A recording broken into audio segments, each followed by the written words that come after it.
everyone, welcome back to Ikra Online Learning Platform. I hope you are fine and doing well. तो guys आज का हमारा topic types of bills in parliament है। पिछले चंद क्लासों से हम यूनियन लेजिस्लेचर पर डिस्कशन कर रहे हैं। उसी में से एक पार्ट बिल्स का है। चूँकि यूनियन लेजिस्लेचर का काम होता है कानून को बनाना, लॉ को इनेक्ट करना।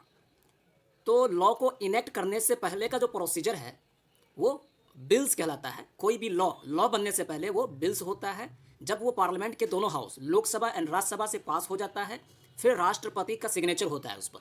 जब राष्ट्रपति अपना असाइंड दे देते हैं, कंसेंट दे देते हैं उस बिल को, तब जाकर वो बिल क्या बनता है, कानून बनता है, लॉ बनता है। तो आज के सेशन में हम बिल्स को डिस्कस करेंगे कि बिल्स कितने प्रकार के होते हैं, उन्हें पास कैसे किया जाता है।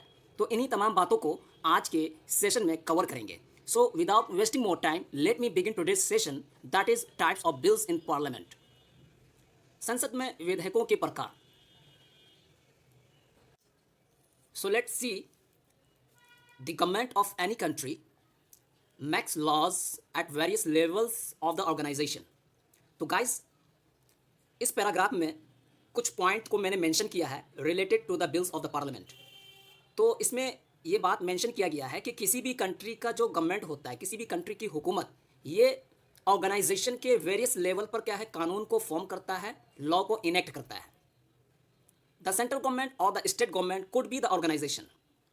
अब इसमें जो है, चाहे वो रियासती हुकूमत हो, चाहे वो मरकजी हुकूमत हो, यूनियन और सेंट्रल गवर्नमेंट या स्टेट गवर्नमेंट, ये भी क्या है, ऑर्गेनाइजेशन के पार्ट हैं या ऑर्गेनाइजेशन कहला सकते हैं।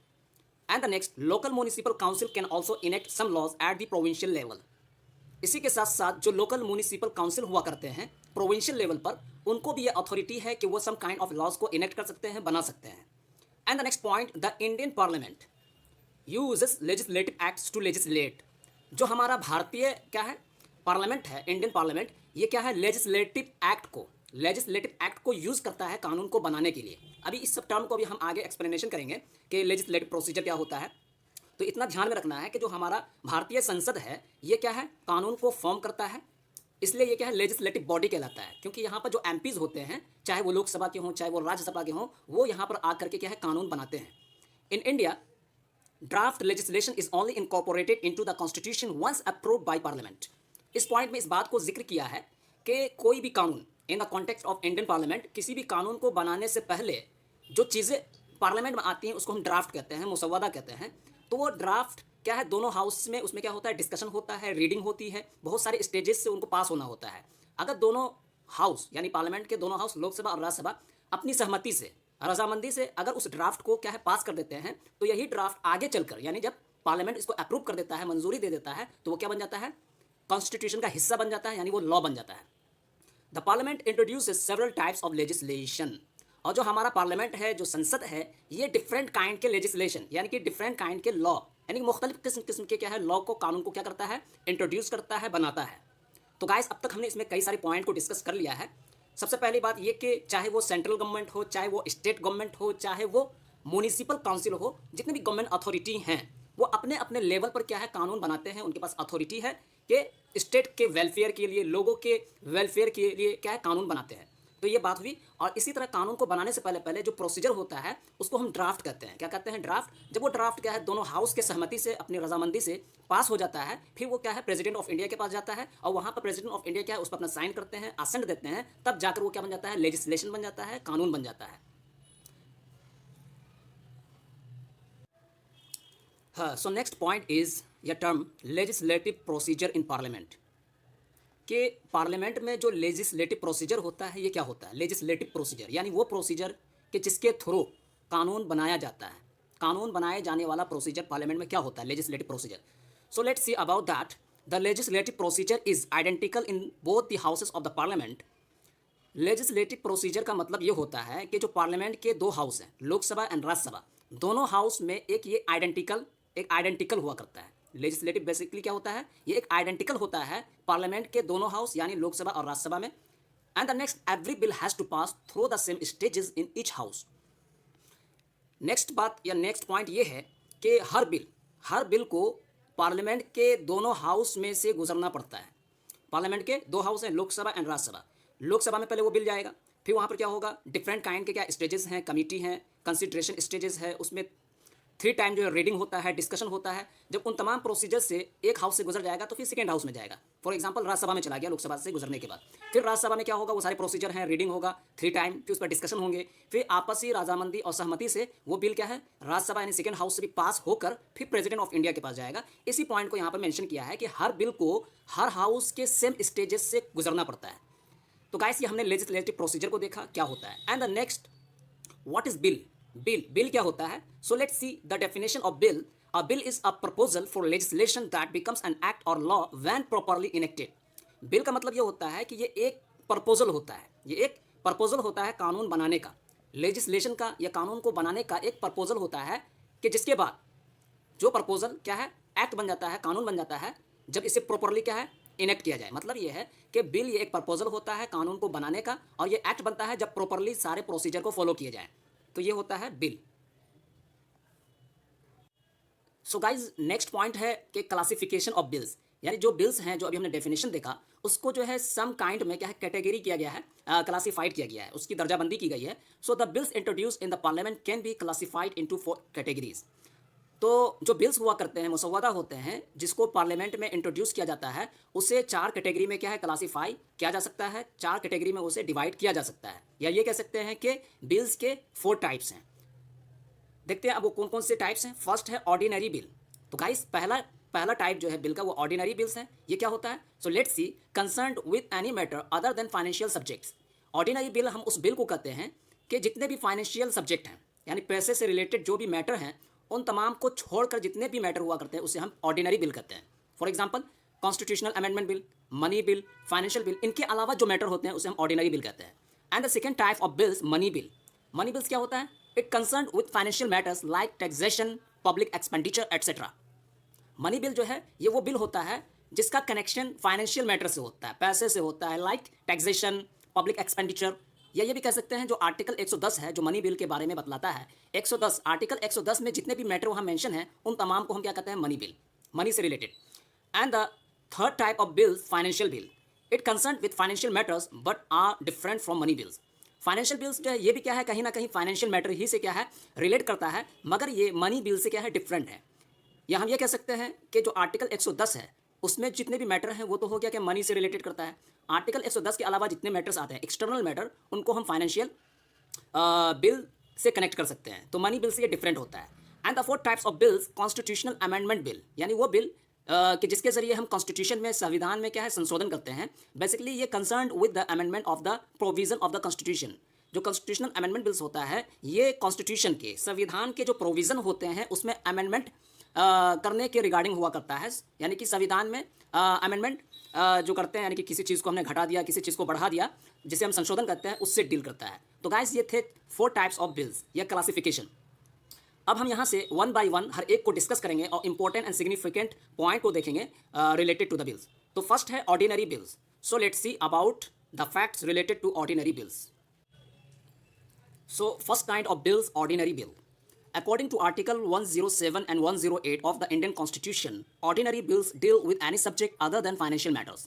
तो गाइस जैसा कि हमने ऊपर में एक ओवरव्यू लिया था बिल्स का, तो उसमें हमने देखा था कि ऑर्डिनरी बिल्स क्या होते हैं। तो इसमें इस बात को मेंशन किया गया है कि जो आर्टिकल 107 और आर्टिकल 108 है उसमें इस बात को मेंशन किया गया है कि ऑर्डिनरी बिल हम उस बिल को कहते हैं जो फाइनेंशियल बिल्स होते हैं, फाइनेंस से रिलेटेड जो मैटर्स होते हैं उनको छोड़कर जो सब्जेक्ट होते हैं उनसे जो डील करता है बिल, उसे हम ऑर्डिनरी बिल कहते हैं।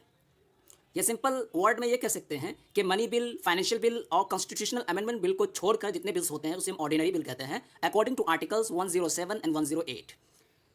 तो गाइस अब हम देखते हैं कि ऑर्डिनरी बिल के पास किए जाने के वो कौन कौन से प्रोसीजर हैं जिनको फॉलो किया जाता है। So first point related to ordinary bills, ordinary legislation is introduce in either house of the people of the council of state. जो ऑर्डिनरी बिल होता है उसे जो है पार्लियामेंट के दोनों हाउस यानी लोकसभा या राज्यसभा में से किसी में भी क्या है, इंट्रोड्यूस किया जा सकता है। चाहे तो राज्यसभा में उसे इंट्रोड्यूस किया जाए या ये कि लोकसभा में इंट्रोड्यूस किया जाए। तो यानी कि हाउस, दोनों हाउस में से किसी में भी क्या है, ऑर्डिनरी बिल को इंट्रोड्यूस किया जा सकता है। First point. तो सेकेंड पॉइंट में ये हो सकता है, सेकेंड पॉइंट गाइस मैं यहाँ पे एक पॉइंट को इंक्लूड करना चाहूँगा, जब दोनों हाउस में से किसी एक में जो है क्या है, पास हो गया। फॉर एग्जाम्पल लोकसभा में जो है उसे इंट्रोड्यूस किया गया और वहाँ पर क्या है, उसे पास कर दिया गया, फिर वो जाएगा सेकेंड हाउस में यानी राज्यसभा में। जब राज्यसभा में जाएगा तो यहाँ पर जो है क्या कहते हैं डेड लॉक का जो है सिचुएशन क्रिएट हो सकता है। फॉर एग्जांपल राज्यसभा में गया, राज्यसभा हो सकता है कि उस बिल में कुछ अमेंडमेंट कर दे या कुछ चेंज कर दे या ये कि रिजेक्ट कर दे, तो यहाँ डेड लॉक क्रिएट हो सकता है। तो इस वजह से क्या है यहाँ पर ज्वाइंट सेशन को है क्या बुलाया जा सकता है, ज्वाइंट सीटिंग को यहाँ पे बुलाया जा सकता है। फिर वहाँ पर क्या है वोट वगैरह होगा उस बिल के फेवर में, सिंपल मेजोरिटी के जरिए जो है उस बिल को क्या पास कर दिया जाएगा। तो सेकेंड पॉइंट ये है कि this measures is introduced by a minister or a private member of parliament. जो ऑर्डिनरी बिल होता है जिसे हम पार्लियामेंट के दोनों हाउस में से किसी में भी इंट्रोड्यूस कर सकते हैं, ये या तो मिनिस्टर कर सकता है या कोई private member of the parliament का जो मिनिस्टर है वो भी कर सकता है इंट्रोड्यूस, या ये कोई भी प्राइवेट मेंबर हो वो भी क्या है हाउस में बिल को पेश कर सकता है, इंट्रोड्यूस कर सकता है। Second point and the third point, in the case of a regular bill the president does not make any recommendation.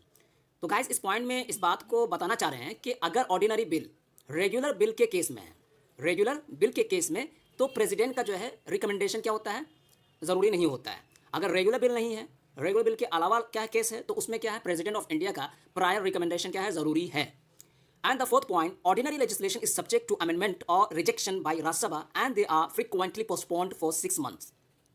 जो ऑर्डिनरी बिल होता है या जो ऑर्डिनरी लेजिस्लेशन होता है ये सब्जेक्ट होता है अमेंडमेंट का या रिजेक्शन का राज्यसभा के द्वारा। तो गाइस वही पॉइंट जो मैंने बताया था अभी आपको कि अगर लोकसभा में एक बिल पास हो जाता है फिर वो सेकेंड हाउस यानी राज्यसभा में जाएगा, राज्यसभा में जाएगा तो वहाँ कई सारी सूरतें जो हैं सिचुएशन पैदा हो सकती हैं, या तो राज्यसभा उसे कंसेंट दे देगा, पास कर देगा, या नहीं तो उसे रिजेक्ट कर देगा। अगर रिजेक्ट नहीं करता है तो उसमें कुछ चेंजेस करेगा या अमेंडमेंट करेगा।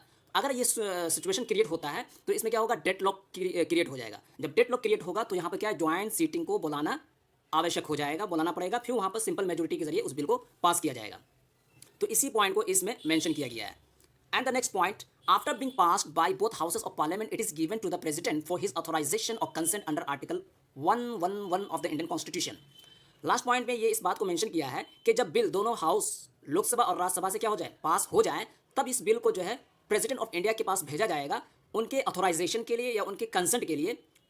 और इस बात को मेंशन किया गया है आर्टिकल 111 में, यानी आर्टिकल 111 में इस बात को मेंशन किया गया है जब बिल पार्लियामेंट के दोनों हाउस से पास हो जाए तो वो प्रेसिडेंट ऑफ इंडिया के पास भेजा जाएगा उनके ऑथराइजेशन के लिए और कंसेंट के लिए। There appears to be a chance for a joint sitting in the case of an ordinary bill. तो गाइस वही पॉइंट जो मैंने ऊपर बताया था कि यहाँ पर जो है ज्वाइंट सीटिंग का एक चांस क्या है, अपीयर हो सकता है, ज्वाइंट सीटिंग का सिचुएशन क्रिएट हो सकता है, यहाँ पर बुलाया जा सकता है। तो गाइस ये कुछ पॉइंट थे related to the ordinary bill. एक मतलब हम फिर रिकॉल करते हैं।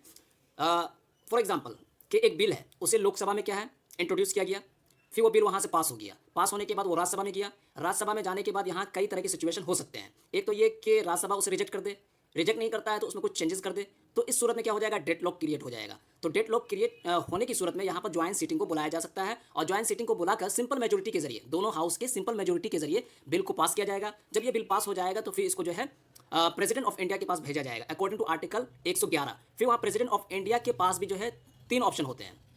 The president of India can have 3 options related to the bills. एक तो ये है कि प्रेसिडेंट ऑफ इंडिया उसको अपना असेंट दे दे, कंसेंट दे दे, तो वो लॉ बन जाएगा। अगर असेंट नहीं देते हैं तो क्या होगा, प्रेसिडेंट ऑफ इंडिया जो उस बिल को रिकंसिडरेशन के लिए क्या है दोबारा उसे क्या है भेज सकते हैं हाउस की तरफ। या ये कि तीसरी सूरत ये हो सकती है कि प्रेसिडेंट ऑफ इंडिया उस बिल को क्या है रोक दे, अपने पास रख लें, जिसको हम टर्म देते हैं पॉकेट वीटो या ये कि एब्सोल्यूट वीटो कहते हैं।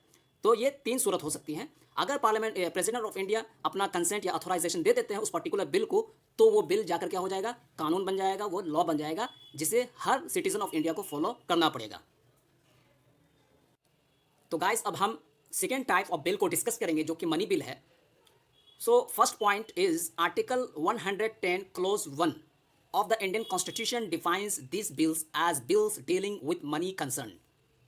तो गाइस इस पॉइंट में इस बात को बताना चाहते हैं कि मनी बिल का तज़किरा, मनी बिल को कॉन्स्टिट्यूशन के आर्टिकल 110 में जिक्र किया गया है, यानी कि article 110 of the Indian constitution money related concern से डील करता है। यानी हर वो कंसर्न या हर वो मैटर जिसका ताल्लुक कहीं ना कहीं मनी से है, फाइनेंस से है, उससे डील करता है आर्टिकल 102, और इसी को हम मनी बिल कहते हैं। And the second point, any provision dealing with the imposition, abolition, remission, regulation or adjustment of any tax, any matters connected to the consolidated funds or the imposition etcetera. तो second point में ये बताना चाहते हैं कि money bill किसे कहते हैं। मनी बिल हर वो प्रोविज़न, हर वो प्रावधान जो कहीं ना कहीं टैक्स, कंसोलिडेटेड फंड्स, फाइन्स या अदर मनी रिलेटेड इशू के एडजस्टमेंट, रेगुलेशन, रेमिशन, एबॉलिशन, इम्पोजिशन से डील करे, उसे हम क्या कहते हैं, मनी बिल कहते हैं।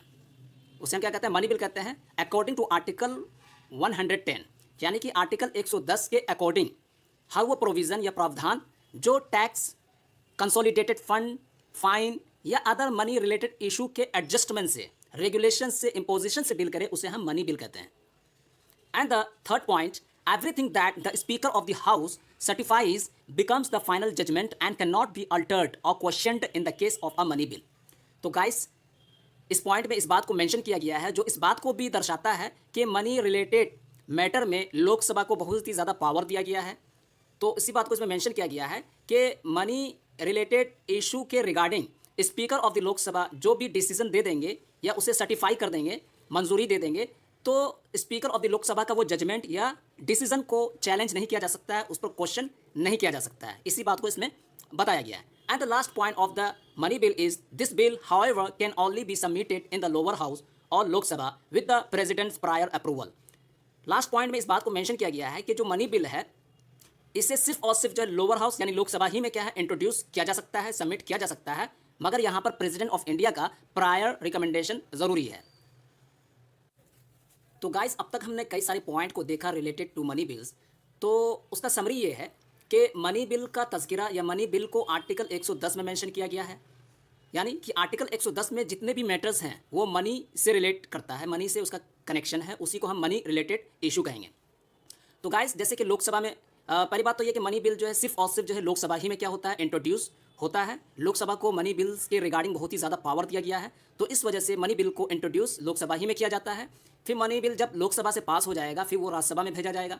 जब राज्यसभा में भेजा जाएगा तो राज्यसभा के पास उतना पावर नहीं है, राज्यसभा के पास यही पावर नहीं है, बल्कि वो क्या है 14 दिन के अंदर अंदर क्या है कुछ सजेशन दे सकता है, कुछ सजेस्ट कर सकता है रिलेटेड टू मनी बिल। अगर 14 दिन के अंदर अंदर दे देता है तो ठीक है, अगर 14 दिन से ज़्यादा लेता है तो वो मनी क्या हो जाएगा, वो मनी बिल जो है उसे पास समझ लिया जाएगा राज्यसभा से भी। तो यानी कि 14 दिन के अंदर अंदर जो है राज्यसभा को अपना जो भी सजेशन, जो भी मशवरा देना है वो दे दे, अदरवाइज वो बिल जो है राज्यसभा से भी क्या है पास समझा जाएगा। और जो भी सजेशन राज्यसभा दिया है उस बिल के रिगार्डिंग, तो उस सजेशन को एक्सेप्ट करना या ना करना ये लोकसभा पर डिपेंड करता है, चाहे तो एक्सेप्ट करे चाहे तो रिजेक्ट कर दे। फिर जब लोकसभा राज्यसभा से मनी बिल पास हो गया तब फिर उसे जो है प्रेसिडेंट ऑफ इंडिया के पास क्या है, उसे सेंड किया जाता है, भेजा जाता है। फिर प्रेसिडेंट ऑफ इंडिया अपना उसमें क्या है असेंट देते हैं, ऑथोराइज करते हैं उस बिल को, तब जाकर वो बिल क्या होता है कानून बन जाता है, लॉ बन जाता है। और एक बात ये कि गाइज यहाँ पर प्रेसिडेंट ऑफ इंडिया जो है मनी बिल को अमेंडमेंट के लिए या रिकन्सिडरेशन के लिए लोकसभा में नहीं भेज सकते हैं। क्यों? इसलिए कि इस बिल में प्रेसिडेंट का प्रायर रिकमेंडेशन ज़रूरी है। जाहिर सी बात है, जब मनी बिल लोकसभा में इंट्रोड्यूस किया गया तो यहाँ पर क्या है कहीं ना कहीं प्रेसिडेंट ऑफ इंडिया से क्या है रिकमेंडेशन लिया ही गया होगा। इस वजह से president of India money bill को क्या है रिटर्न नहीं कर सकते हैं। तो ये कुछ क्या कहते हैं पॉइंट था रिलेटेड टू मनी बिल्स। अब हम देखेंगे फाइनेंशियल बिल क्या होता है और उसमें कौन कौन से पॉइंट इंपॉर्टेंट है और उनको कैसे पास किया जाता है। So let's C. So the finance bill it encompasses all subjects that do not fall under the purview of the money bill. तो गाइस, फाइनेंस बिल क्या होता है, फाइनेंशियल बिल क्या होता है? बेसिकली ये उन तमाम सब्जेक्ट या उन प्रोविज़न को शामिल होता है जो सब्जेक्ट या प्रोविज़न मनी बिल के दायरे में नहीं आते हैं। हर वो सब्जेक्ट या मैटर या वो इशू जो मनी बिल के दायरे में नहीं आते हैं, उन सब्जेक्ट को, उन प्रोविज़न को हम क्या कहते हैं, फाइनेंस बिल कहते हैं। They are in charge of revenue and expenditure issue. तो मतलब ये हुआ कि हर वो मैटर जो रेवेन्यू एक्सपेंडिचर से रिलेट करते हैं उसे हम फाइनेंस बिल कहते हैं, यानी रेवेन्यू एक्सपेंडिचर रिलेटेड इशू से फाइनेंस बिल डील करता है। तो गाइस, फाइनेंस बिल के भी 3 टाइप्स हैं। There are 3 types of finance bills. So let's see. First one is article 110 money bills.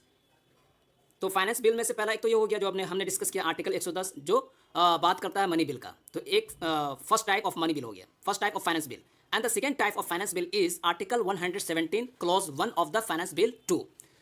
और दूसरा जो फाइनेंस बिल वो ये है जो आर्टिकल 107 क्लॉज 1 है, उसमें जिन मैटर को जिक्र किया गया है उसे भी हम फाइनेंस बिल कहते हैं। They can only be introduce in the lower house of the parliament, the Lok Sabha, and only on the president of India's prior approval. तो गाइस, इस पॉइंट में इस बात को जिक्र किया गया है, मेंशन किया गया है, चाहे वो आर्टिकल 110 हो जो रिलेट करता है मनी बिल से, चाहे वो आर्टिकल 117 क्लोज 1 हो जो डील करता है फाइनेंस बिल से। इन दोनों बिल को सिर्फ और सिर्फ लोकसभा ही में क्या इंट्रोड्यूस किया जा सकता है। इसी के साथ साथ यहाँ पर प्रेसिडेंट ऑफ इंडिया का प्रायर रिकमेंडेशन या अप्रूवल ज़रूरी है। And the third type of finance bill on finance, article 117 clause 3 of the finance bill 3। They can be introduced in any house of parliament, whether the Lok Sabha or the Rajya Sabha, and don't require the President of India's approval before being tabled. तो guys, ये जो finance bill का तीसरा type है या तीसरा प्रकार है, ये मनी बिल और फाइनेंस बिल आर्टिकल 117 क्लोज 1 से डिफरेंट है। वो इसलिए कि जो फाइनेंस बिल है आर्टिकल 117 क्लोज 3, ये बिल जो है इससे पार्लियामेंट के किसी भी हाउस में इंट्रोड्यूस किया जा सकता है, चाहे लोकसभा में इंट्रोड्यूस करें आप, चाहे राज्यसभा में करें। इसी के साथ साथ यहाँ पर प्रेसिडेंट ऑफ इंडिया का प्रायर रिकमेंडेशन या अप्रूवल भी ज़रूरी नहीं होता है। मतलब ये हुआ कि जो फाइनेंस बिल का ये जो तीसरा प्रकार है, bill on finance article 117 close 3, इसमें जो है लोकसभा एंड राज्यसभा को इक्वल अथॉरिटी दिया गया है चेंज करने का, रिजेक्ट करने का। तो गाइस ये जो है 3 टाइप्स थे फाइनेंस बिल का। फर्स्ट तो ये था कि मनी बिल जो आर्टिकल 110 में आता है। सेकेंड फाइनेंस बिल ये है जो कि आर्टिकल 117 क्लोज 1 है। इन दोनों में क्या है, लोकसभा ही में इसे इंट्रोड्यूस किया जा सकता है और प्लस प्रेसिडेंट ऑफ इंडिया का प्रायर रिकमेंडेशन जरूरी है। मगर फाइनेंस बिल का जो तीसरा टाइप है जो आर्टिकल 117 क्लोज 3 है, उसमें यह है कि इसे किसी भी हाउस में इंट्रोड्यूस किया जा सकता है और इसी के साथ साथ यहाँ पर प्रेसिडेंट ऑफ इंडिया का प्रायर रिकमेंडेशन या अप्रूवल जरूरी नहीं है। मतलब कि दोनों हाउस को इक्वल अथॉरिटी दिया गया है। So it was some important points related to finance bill. So guys, third type of bills is constitutional amendment bill. Constitutional amendment bill ये तीसरा टाइप है। सॉरी, ये फोर्थ टाइप्स में हम लोग बात कर रहे हैं कि जो चौथा किस्म है या फोर्थ टाइप ऑफ बिल्स वो कॉन्स्टिट्यूशनल अमेंडमेंट बिल्स हैं। तो इसके वर्ड ही से आपको पता चल रहा होगा ये बिल्स क्या है, यानी कि संविधान में, कॉन्स्टिट्यूशन में संशोधन करने से रिलेटेड, यानी कि अगर कॉन्स्टिट्यूशन में अमेंडमेंट करना हो तो उससे ये क्या है, बिल रिलेट करता है। तो नीचे में हमने कुछ पॉइंट को मेंशन किया है कॉन्स्टिट्यूशन अमेंडमेंट बिल से रिलेटेड, या ये कह सकते हैं कि कॉन्स्टिट्यूशन अमेंडमेंट बिल को कैसे पास किया जाता है। So first point is the constitution grants parliament the power to amend the bills allowing to it change the constitution.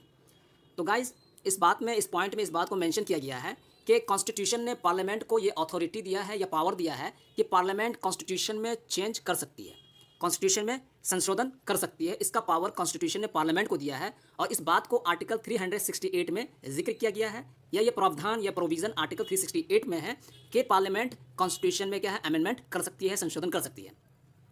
And the second point, this can be introduce in both the houses of parliament. जो constitutional amendment bill होता है इसे parliament के दोनों house में क्या है, introduce किया जा सकता है, चाहे लोकसभा में चाहे राज्यसभा में, दोनों हाउस में क्या इंट्रोड्यूस किया जाता है। और इसी के साथ साथ दोनों हाउस से इस बिल को पास करने के लिए स्पेशल मेजोरिटी ज़रूरी होता है। स्पेशल मेजोरिटी मतलब यानी कि 2/3 मेजोरिटी प्रेजेंट एंड वोटिंग, ये होता है स्पेशल मेजोरिटी। जब 2/3 मेजोरिटी क्या है, वोट कर दे तो कॉन्स्टिट्यूशन अमेंडमेंट बिल ये फिर प्रेसिडेंट के पास जाता है। So third point, the power to introduce it is vested in the provision of article 368 of the constitution. उसी बात को यहाँ पर मेंशन किया है कि जो ये पावर है संशोधन करने का, ये आर्टिकल 368 में मेंशन है, not in the state legislature. And the fourth point is a minister or a member can introduce these bills that do not require the president's approval. और जो ये कॉन्स्टिट्यूशनल अमेंडमेंट बिल्स है इसे कोई minister या कोई भी मेंबर जो है पार्लियामेंट में इंट्रोड्यूस कर सकता है और इसी के साथ साथ यहाँ पर प्रेसिडेंट ऑफ इंडिया का अप्रूवल भी रिक्वायर नहीं है, ज़रूरी नहीं है। तो गाइस अगर हम देखें कि कॉन्स्टिट्यूशन अमेंडमेंट बिल्स के पास करने का तरीका क्या होता है, पहला ये कि इससे जो है लोकसभा में या राज्यसभा दोनों में से किसी में क्या इंट्रोड्यूस किया जाएगा, फिर वहाँ पे 2/3 मेजोरिटी यानी स्पेशल मेजोरिटी 2/3 मेजोरिटी जो प्रेजेंट हो और वोट करे उसके जरिए अगर पास हो जाता है तब फिर ये राज्यसभा में जाएगा। राज्यसभा में भी सेम मेथड को अपनाया जाएगा कि 2/3 मेजोरिटी उसको क्या है, वोट करेंगे, बिल को पास करेंगे। फिर उसके बाद जो है ये बिल कहाँ जाता है, प्रेसिडेंट ऑफ इंडिया के पास जाता है। प्रेसिडेंट ऑफ इंडिया जो है इस बिल को रिकन्सिडरेशन के लिए जो है दोबारा जो है लोकसभा या राज्यसभा में नहीं भेज सकता है। क्यों? इसलिए कि 1971 में 24 कॉन्स्टिट्यूशन अमेंडमेंट एक्ट हुआ था, जिसके बाद से अब जो है president of India constitution amendment bill से रिलेटेड उस बिल को लोकसभा या राज्यसभा में रिकन्सिडरेशन के लिए नहीं भेज सकते हैं, according to article 24 constitution amendment act 1971। तो मतलब ये हुआ कि प्रेसिडेंट ऑफ इंडिया को अपना असेंट देना ही पड़ेगा। और गाइस वन पॉइंट और रह गया है कि अगर कॉन्स्टिट्यूशन अमेंडमेंट बिल ऐसा है जो फेडरल स्ट्रक्चर को अफेक्ट नहीं कर रहा है, फिर तो यही है क्या कहते हैं प्रोसीजर कि लोकसभा में पास हो गया, राज्यसभा में पास हो गया स्पेशल मेजोरिटी के जरिए, फिर जाएगा प्रेसिडेंट के पास और प्रेसिडेंट उस पर क्या अपना असेंट देंगे, वो बिल क्या है, लॉ बन जाएगा, एक्ट बन जाएगा। अगर वो बिल यानी कि कॉन्स्टिट्यूशन अमेंडमेंट बिल अगर वो फेडरल स्ट्रक्चर को अफेक्ट करता है तब फिर वहाँ पर एक पॉइंट और मेंशन किया जाएगा या एक प्रोसीजर से और गुजरना पड़ेगा। वो ये है कि जो टोटल स्टेट है यानी कि जो हमारे कंट्री में टोटल स्टेट है 29, हाफ यानी कि half of the total state legislature से इस बिल को रेटिफाई करवाना होगा। वंस अगेन कि अगर constitutional amendment bill federal structure को अफेक्ट करता है तब जाकर क्या है, half of the total state legislature से रेटिफिकेशन करवाना होगा सिंपल मेजोरिटी से।